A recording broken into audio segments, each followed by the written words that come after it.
Hi everyone, this is KJ from Vlogs, a Filipino reactor based here in Kidab, Saudi Arabia, and welcome back to my channel. Agad-agad, gawa natin ito ng reaction video. Ang Francine Diaz and Seth Fidelin react to their old photos, My Future You, which is an entry in Metro Manila Film Festival. So I won't take any longer, I'm really excited to watch this. Actually, dapat kahapon ko pa talaga ito ginawa ng reaction video. It's just that na busy lang talaga ako and hindi natin ito papalampasin. Gusto kong makita kung ano yung mga old photos dito na ipapakita nila and the story behind of that photo. Sana meron ganun, no? Sana meron ganun, like, i-story nila kung ano yung photos na to, anong nangyari dito sa photos na to. So that, alam mo yun, kahit ang tagal ko nang gumagawa ng reaction video sa Francet, meron at meron pa rin talaga akong hindi alam sa kanila. Diba? Hindi ko alam kung ako lang ba or pati kayo din. So, I won't take any longer. Let's all watch this. Alam mo, excited ako. Baka kasi maipakita dito na yung mga goal. Ano yan? Yung squad goal. Ano ba yun? Ano yung grupo nila before nila Kyle Echari at ni Blythe? Hindi lang ako sure. Baka may papakita dito and I'm really excited. Yung mga explanation nila, if there's any. So, yeah, without further ado, let's start this reaction video. I'm Francine Diaz and I play the role. Hi everyone, I'm Francine Diaz. Ang ganda ng damit ni China. In fairness. Hello po, ako Sino po daw? si Seth Cara. Fidelin at piniplay ko po ang role ni Lex. Okay, looking back at our old photos for today's video, I cannot. I really cannot. GGG. Oh, I think this was in US. Ito yung mga, I think so. This was in US kasi napanood ko to sa vlog ni Chin. And may mga eksena dito talaga na masasabi ko talaga na ito yung mga basihan natin before, di ba? Like, yung iba na talaga ang treatment nila sa isa't isa compare before. Aminin natin, si Chin before, very ano talaga siya, very something like mataray talaga. Mataray in a good way somehow. Like, hindi pong alam mo yung pag nakikita ni si Seth or every time na may gagawin si Seth, yung umiinit yung ulo niya na parang nagpapalambing siya. Ganun, pero ngayon talaga. Tsaka si Seth dati ang lambing-lambing. Although ngayon malambing din naman siya, pero ngayon si Chin talaga malambing na talaga si Chin. Anyways, tuloy natin. Okay, sa ano yan? Potato Drive. Yes. Parang hapon Potato natin Drive. sa US nun, tapos naghahanap kami ng makakailan natin ng merienda. Pero, Saka akala mo bate eh, di ba? bakit? Oo, nag-aaway sila dyan. Hindi mo yung pinaayos ko yun. Hindi, joke lang. Ba't yung binigay? Hindi galing tayo yun sa Hollywood. Di ba sa vlog yan ni Chin, makikita yan, right? Sa pangalawang beses namin mag-Amerika, sinuli talaga namin sa amin siya. Alam, Ay, ang cutie. yung damit ko na yan, damit talaga ni mama yan. Mahilig lang kami ng mga ate ko before na suotin yung mga damit ni mama, tapos mag-picture. Tapos dati pinifacial ako ng mga ate ko kahit kung ano-anong sabon lang naman nilalagay sa Oh. mukha ko. So parang feeling ko, inanifest ko rin to, baby pa lang ako. PBB. Alam mo, to be honest with you, ng PBB, hindi ko talaga napapansin si Seth. Literal, hindi ko talaga siya napapansin.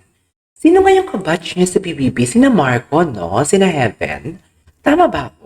Yun ba yung mga kabatch niya? Labas mo lang yun ng ano. Papasok na ako ng academic dito. Makikilala na kita. Ay, kinilig. Dear, nakita mo yan. Nag-smirk doon si Chin. Kinilig siya doon for today's video. yung sabi ni Seth na makikilala na kita. Makikilala na kita. Iba ang tawa niya. Iba ang tawa niya. Ano? Wait, ano sabi niya? Ako? Tama ba? Papapawin na ako. Ha? Ano mo yung feeling mo pag nakikita mo yung ganyan? Sobrang thankful.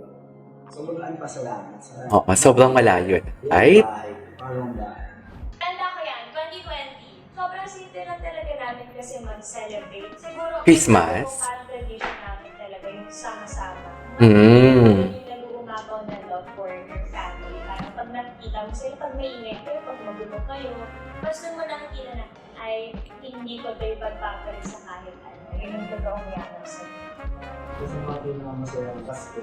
Nung bata kami, hindi pa ganyan yung tsura ng bahay. Yung picture din kami, tapos yung Christmas tree namin, ganito lang siya kalaki. Yung maliit lang, tapos ngayon, yung Christmas tree na yan, ako bumili niya. yan pa rin yung Christmas tree niya. Christmas tree. Nagsimula na, sarili kong pera yan, nag-artista. Napakasaya ng gabi niya. Parang sobrang nene ng mukha. Ano yan? Nag-meet na tayo nun. pa. Hindi pa ganyan eh. Excited. Excited di ba makita? Nung nag-meet tayo, suot ko yung pambahay ni Cassie sa Pambahay ni Cassie. Ayan, sa school yan. Ayan yung eksena sa buong buhay ko na nakapagsampalan ako tsaka sa tutan. Yung salamin ni Cassie, dyan nag-start mapalitan kasi nadurog talaga siya. Oo. Talaga? Nakipagsampalan pala talaga siya? Sa kadenang hinto? Alam ko pinapanood ako ng tao, pero hindi ko alam kung mahal nila ako. Yung paglabas ko, makita ko silang lahat. Parang ko grabe. Tapos hanggang ngayon, 6 years na kami. Actually, bukas magkikita-kita kami. Every year magkikita-kita.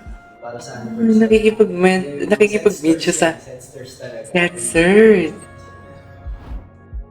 Ay, wow. Yung school na yan, yan ang pinagbinyagan ko. Nakwento ko na sa'yo. I love that. Ay, what? Kwento ko na sa'yo yan. Bakit? TMI ba? Too much information? Bakit nag-ano sila? Nag-smile sila doon? Kasi tumigil ako ng tatlong taon. Kasi yung kapatid kong babaeng bunso, si Pia, STEM din. Nakakatuwa lang dahil... 3 years pala siya nag-stop. Mas alam niya yung Okay. Abra. Saan yan? Abra yan, guys. Abracadabra. Diyan ba nag-start? Diyan ba nag-start? First, namin yan, pagpapakita talaga sa ibang lugar as friend set. Yan yung parang first, natin racket na... Oo, Dirty Linen Days.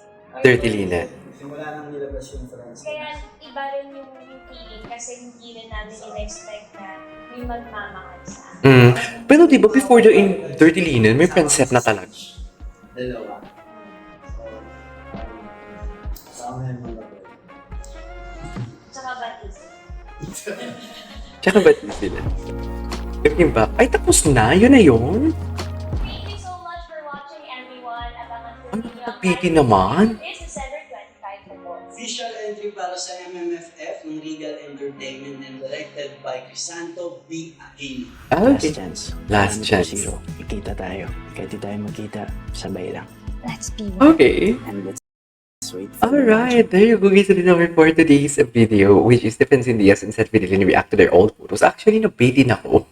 Bitin na bitin talaga ako sa photos nila. Wala, no? Hindi nila kinaward yung konti lang, yung sa kadenang ginto days nila. Anyways, that is our for today's video. This is KJ Vlogs and see you on my next vlog. Bye!